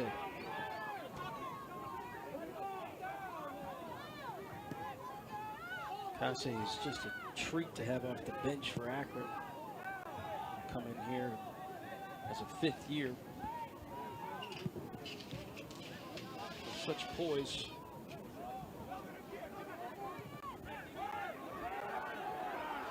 Out of Eritrea. And Paul Hernandez is down, so McMaster just plays that ball out. Hernandez is a kid they weren't sure he was going to get the start tonight. He was a little beat up after their match versus Syracuse. And it was and Freshman. fans not happy, think that maybe he's stalling the game a little bit. The clock is stopped, though. Hernandez, another mid-season top 100 list as far as freshmen to watch. Wins since 2015. We told you there's 134 wins between these two teams. As Coach Muse was 73. Akron was 61 since 2015. And we see Akron should just play this ball back to Casas Mundet since Wake played it out because of the injury. And now the Deeks can start their attack again.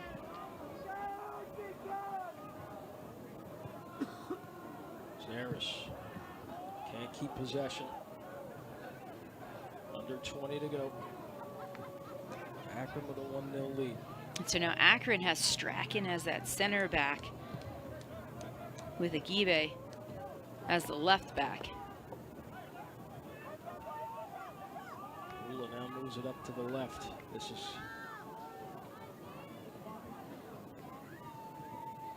Ton of pace there by Mohammed, but Cho had a chance to eat that up. Johnston lifts it up in the air for McMaster.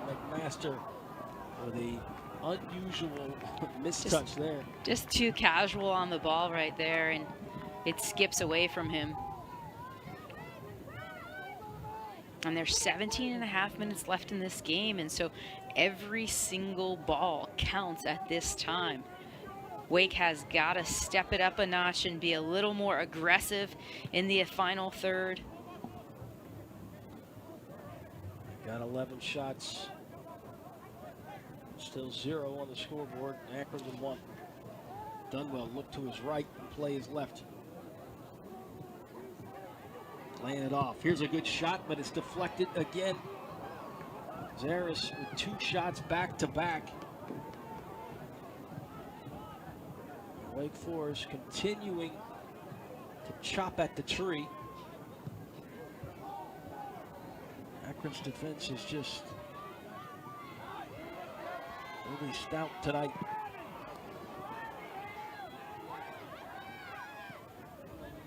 Fans are absolutely rabid for a goal right now. Well, and I think now you see Wake Forest has got 11 players, or 10 players in their half. They've been knocking on the door here. And yet, for all their possession, they've got to put the ball at the goal. Here's one chance, and Lapa puts that one away sky high. Only a support net there, and a safety net. And now we're seeing Wake Forest with some more changes. Kobe Carr coming back in, and Omir Fernandez. So Carr moves to the right. And they are going to go with 3 in the back now, it appears. Line of speed on the field, wearing old gold and black. See if they can't move to a 3-4-3. They've got Kobe Carr wide. And Gadula, Rabin, and DeShields in the back now for the Deeks. Joel trying to put a foot on it. Able to block it. Fernandez. Great touch by Fernandez. Lay it off to Chol. Chol has got a man. Does he use him? Trying to slide it through, and it's just deflected and blocked out of the 18. And you saw Lund coming out to his near post. If they could have just got it across into the 6, and now little miscommunication there, and Gadula's got to go back, but the game is still playing on, and here is Zajac with the ball in the corner, and Kobe Carr on him. And he spins Carr, and Carr with the foul. I believe Carr will get a card. A late tackle from behind, which they'll give a yellow card every time on that one with a free kick. Here, with Sky Harder behind the ball.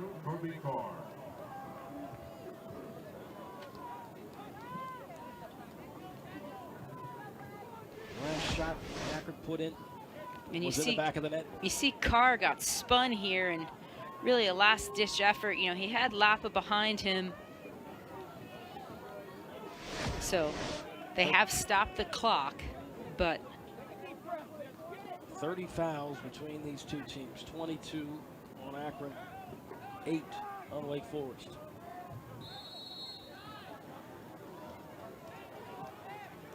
Sky Harder will take the free kick. Curl that nicely. I believe they blow the whistle on a push. I believe on Hacker to Shields hit the ground. 14 and a half to go. Akron with a 1-0 lead.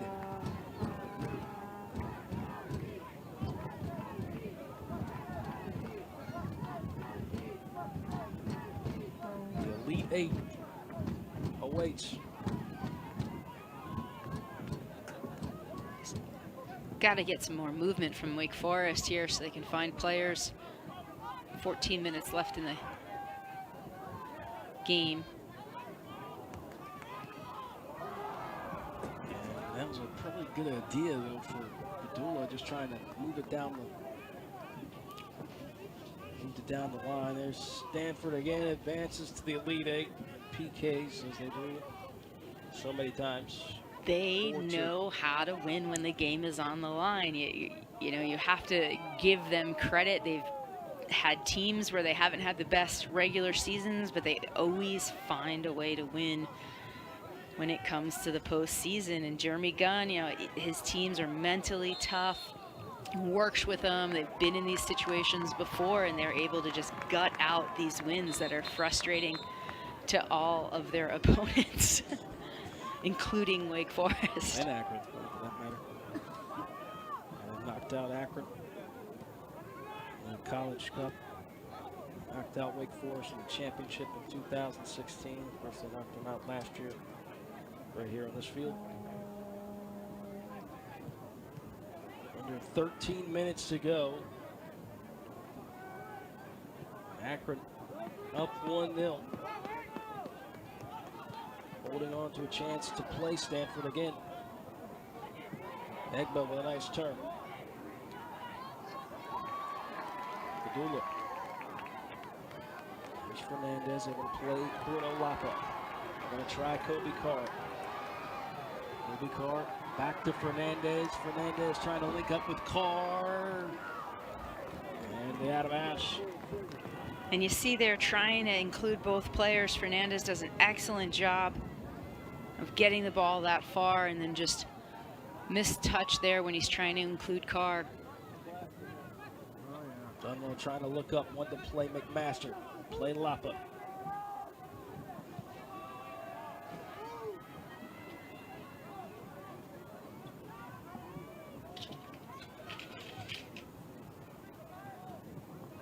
Wake Forest again cut this field to a low third. Attacking third. Dunwell play Carr. Does he keep it in bounds? And he doesn't. Just a little too much on it. And a goal kick for Akron. 5 corner kicks for Wake Forest, only 1 for Akron. I mentioned last time Akron played here, they did not have a single corner kick. So 2 meetings in Winston-Salem. They've only had 1 corner kick thus far. Which is interesting because they average about 7 a game. So Wake Forest has really denied them those opportunities. But we saw 51 seconds into the second half, they're able to capitalize. And since then, Wake Forest has really had the better of the play this half. Just can't get past Luke. Zajac settles it with his chest.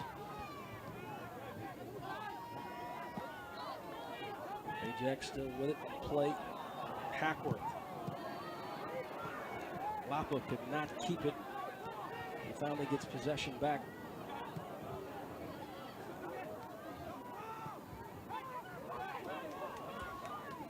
Here's Sky Harder.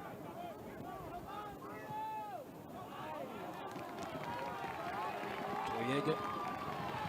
And this is where Wake Forest just needs to be relentless whenever they lose the ball. They have got to win it back as quickly as possible. We're down to 10 minutes left in this half. Regulation, huh?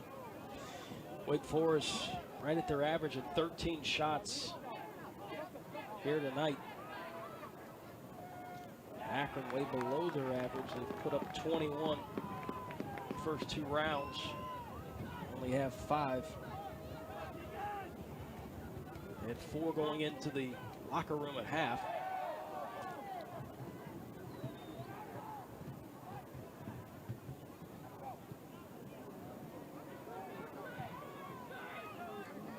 Car will get it. Freshman to freshman.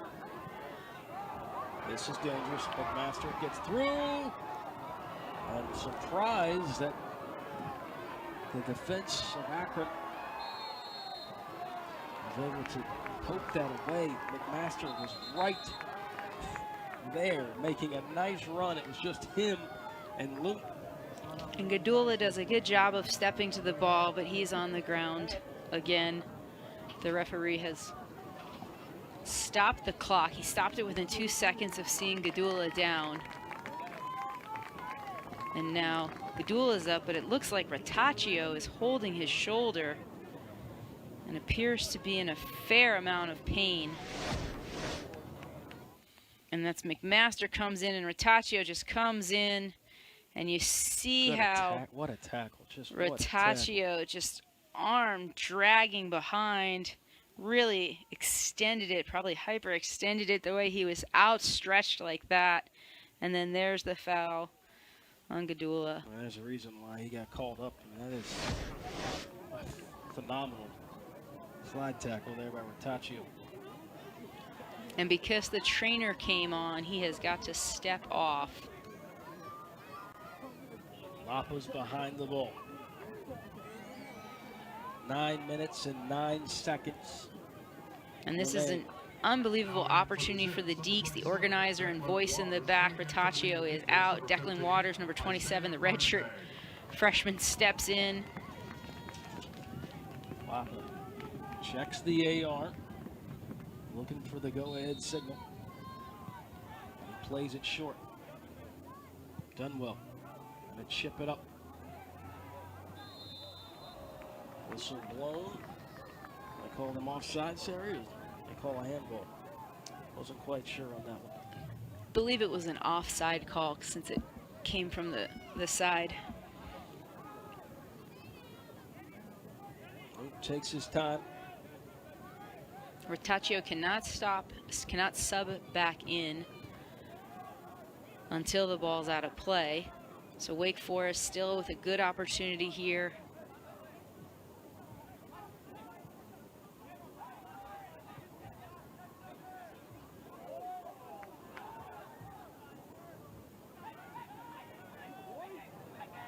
Egbo coming out with it. Whistle blown, a little yank on the jersey. Now Egbo has a yellow card right now, and so he has to be mindful. His team is up a goal with 8:15 left, and it appears the referee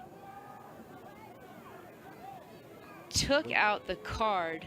Yeah, I believe we gave it to Renta. I'm not sure the signal. Okay. So you see the foul there.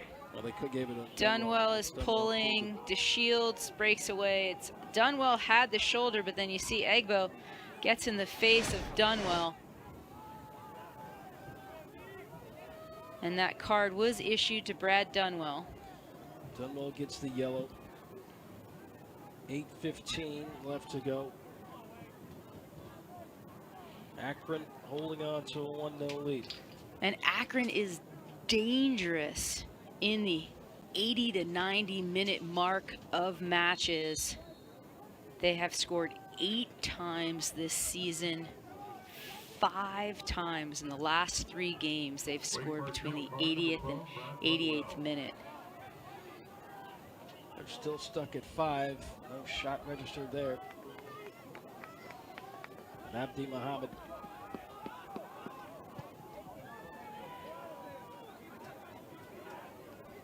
Here's Ekbal, will step over. Sam Rabin comes out with it, the captain. Checks his surroundings and plays Harris. Harris going to go long to try to play Fernandez. Fernandez, he's got a man on the left, he's got a man on the right. It's McMaster. McMaster off the boot The back line again, another corner kick. It'll be corner kick number 6 on the night for Wake Forest. 7.5 left to go. Wake Forest desperately needs a goal to tie this thing up. And Wake Forest has got everybody up except for Logan Gadula, who's hanging out. Low, and that is into the hands of Lunt. I believe it was off an Akron defender. And Lunt plays quickly to Marco Micheletta. But Logan Gadula able to shut down the attack there.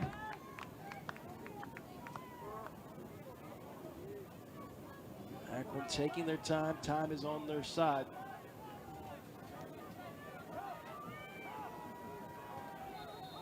And now the referee stopping the clock because they are taking their time with this throw-in.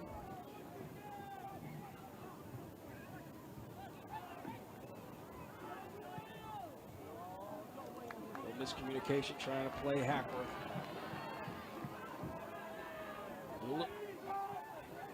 There's Lapa calling for it in the middle.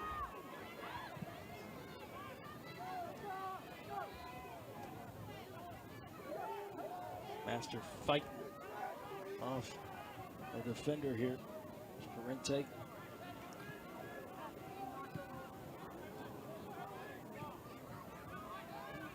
Doolittle checks up. Doesn't play the long ball. Will play Dunwell. It's cleared out by the Zips defense. Shields.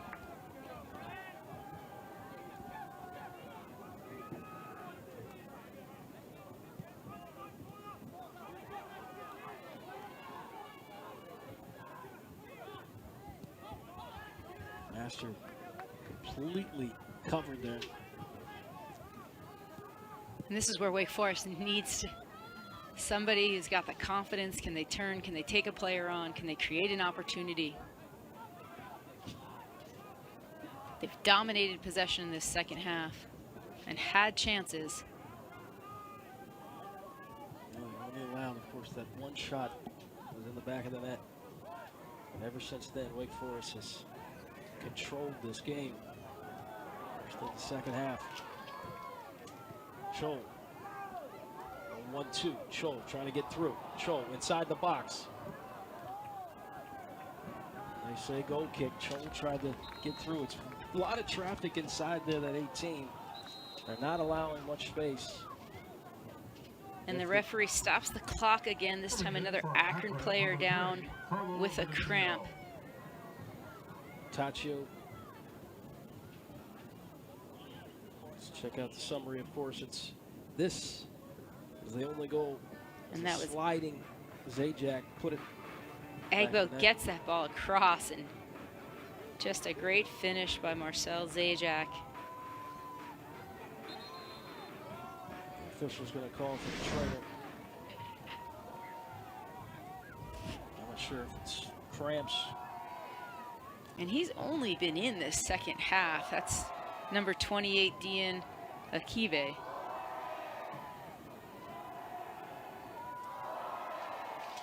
Wake Forest again with 13 shots. That's right at their average.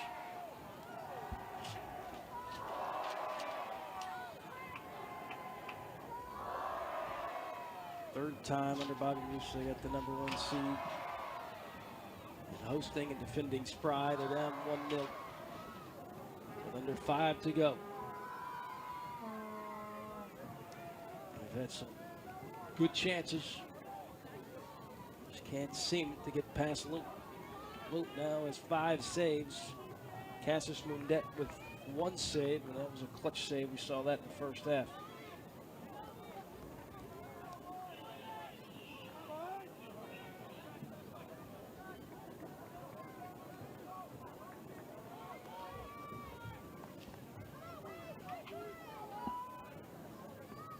Holland Rula is up on the bench for Wake Forest. Now playing for the Zips, #2, Paul Hernandez. Paul Hernandez checks back in.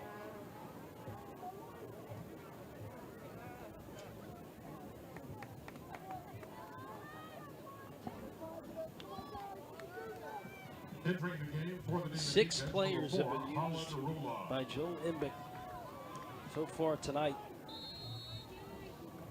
off the bench.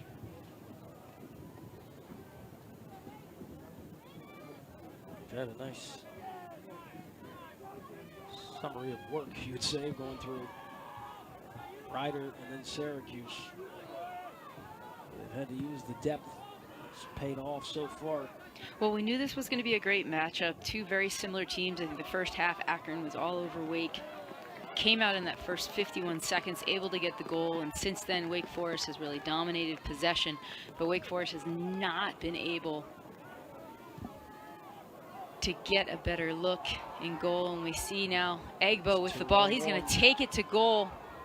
There's a shot and way over the crossbar. A little miscue by Rabin. And Cassis Redette quickly going to try to get it into play. 4 minutes now. As that'll be Akron's 6th shot. It's skied over the crossbar.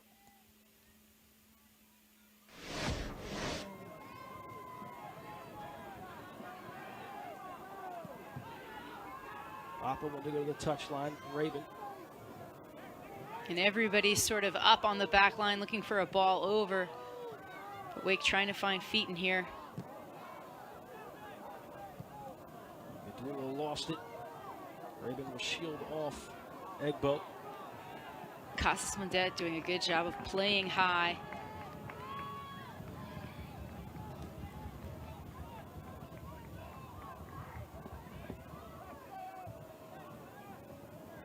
Alfred Fernandez again. Fernandez loses it. Rula, the freshman, puts it on the ground trying to find Parente. This one's... Strachan puts it almost to the water tower.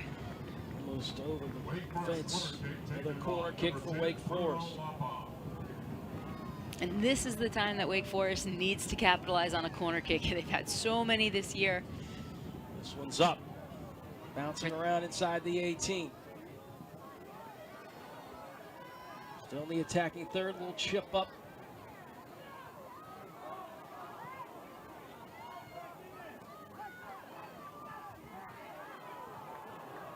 Dunwell gets knocked down. They continue to play.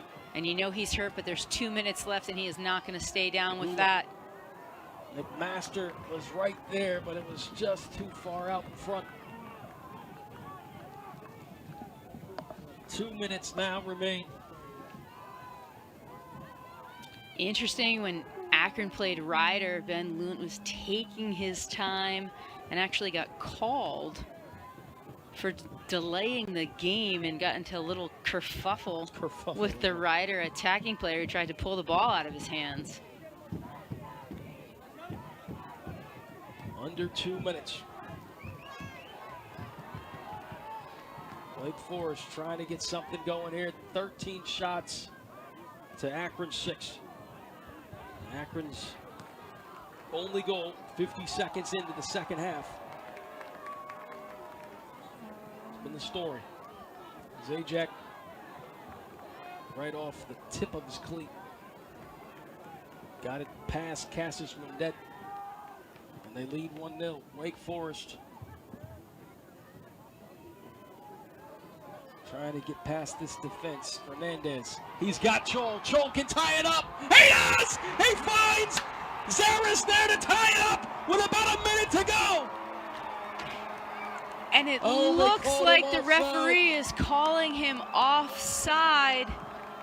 But an unbelievable series of passes. And Bobby Muse clearly upset. Omir Fernandez does a tremendous job of working that ball out to Machop Chol, who plays it across. And we're going to see here Fernandez. It was already played when he stepped over that line. And Zaris, tough angle to see. It looks like he was close. Commotion there. Gadula upset. But Chol was clearly onside. So if anything, they're calling Zaris. And now Logan Gadula with Yellow card, number 17. So Logan we give Gadula. Gadula The yellow card. Bobby Muse is animated over there. I'm not sure. Are they saying within a minute they can check the video? I mean, he looks like he was signaling that. And they give a red card to Coach Muse.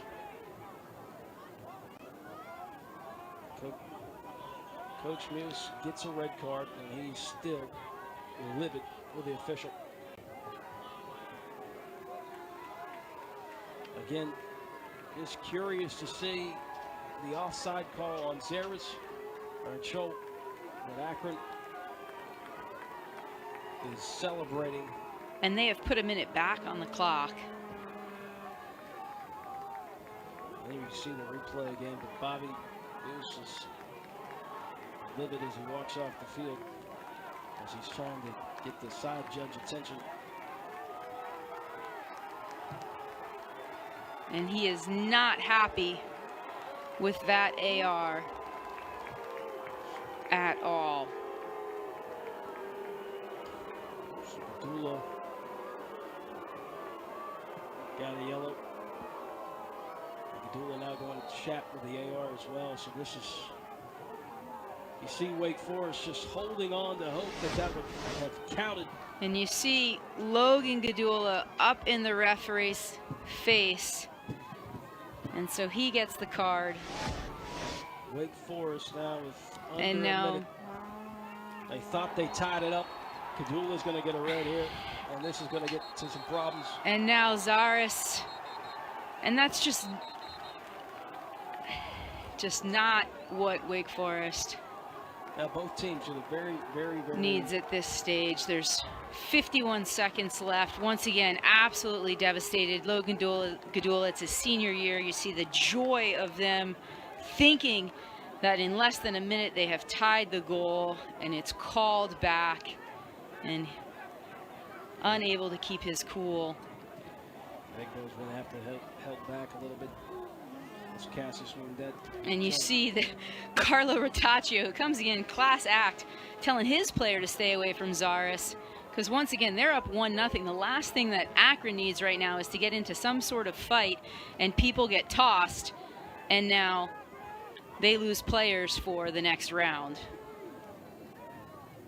I mean, we knew this game was going to have lots of fireworks, of course. I mean, both of these teams are very talented. They played similar style. It got physical. 1-0 with a minute to go. It looked like Wake Forest had tied it up. They showed wide open on the right. Put one on frame, and then Zaris was able to connect. But the flag was up. And Coach Muse was beside himself with the call to being offside. And there's Gadula just sliding in out of pure rage. And then, of course, that starts the issues. But luckily, Zaris able to stay into it. And now 43 seconds left. Clock is still ticking on that foul there. And Wake Forest seeing their postseason closing to an end, although there's 30 seconds, and this, if this Deke squad could pull it off, they have the talent. But Akron keeping the ball in the corner, keeping it alive, and just sucking the time out. Quick throw. Dunwell trying to play it up if he can. 10 seconds. This is just an absolute disgrace on how this ended, because it's both teams are just absolutely brilliant at the game of soccer.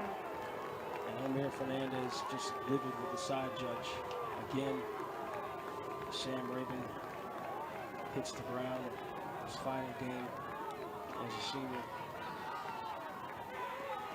And now just one of those things too, Sherry. You've got so close of tying it up, and then